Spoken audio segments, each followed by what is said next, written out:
আসসালামু আলাইকুম। আমি গরু শুটকি দিয়ে ভর্তা করব, এটা আপনাদের সাথে শেয়ার করব। এদিকে হচ্ছে ধনেপাতা কুচি, পেঁয়াজ কুচি আর শুকনো মরিচ নিয়েছি। আর এগুলো হচ্ছে শুটকি, গরু শুটকি। তো প্রথম আমি এগুলা কড়ার মধ্যে টেলে নিব। পেঁয়াজ কুচিগুলো আমি টেলে নিব। পেঁয়াজ কুচিগুলো টেলে নিলে আপনার ভর্তাটা নষ্ট হয় না। পেঁয়াজ কুচিটা টেলে নেওয়ার পর এখন আমি শুটকিগুলো টেলে নিব কিছুক্ষণ সময় লাগিয়ে। মিডিয়াম আছে। তো পেঁয়াজ শুটকি আমার টালা হয়ে গেছে। লবণ আর শুকনো মরিচ আমি এটা বেটে নিব। মরিচটা ভালো করে বেটে নিয়ে তারপরে তেলে রাখা পেঁয়াজ কুচিগুলো আমি দিয়ে দিব। দিয়ে কিছুক্ষণ লাগিয়ে পেঁয়াজ কুচিটা আমি বেটে নিব।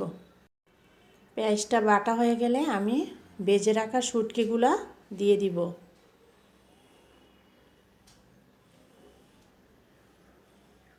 এখন আমি শুটকিগুলো বেটে নিব। কিছুক্ষণ সময় লাগিয়ে শুটকিগুলো বেটে নিব ভালো করে।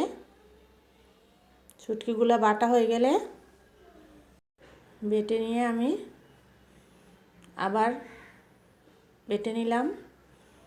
2 থেকে 3 বার বেটে নিতে হবে। তারপর শুটকিগুলো বাটা হয়ে গেলে আমার ধনেপাতা কুচিগুলো আমি দিয়ে দিব। সব শেষে আমি ধনেপাতা কুচি দিয়ে দিলাম। এখন আমি এটা ভালো করে বেটে নিয়েছি।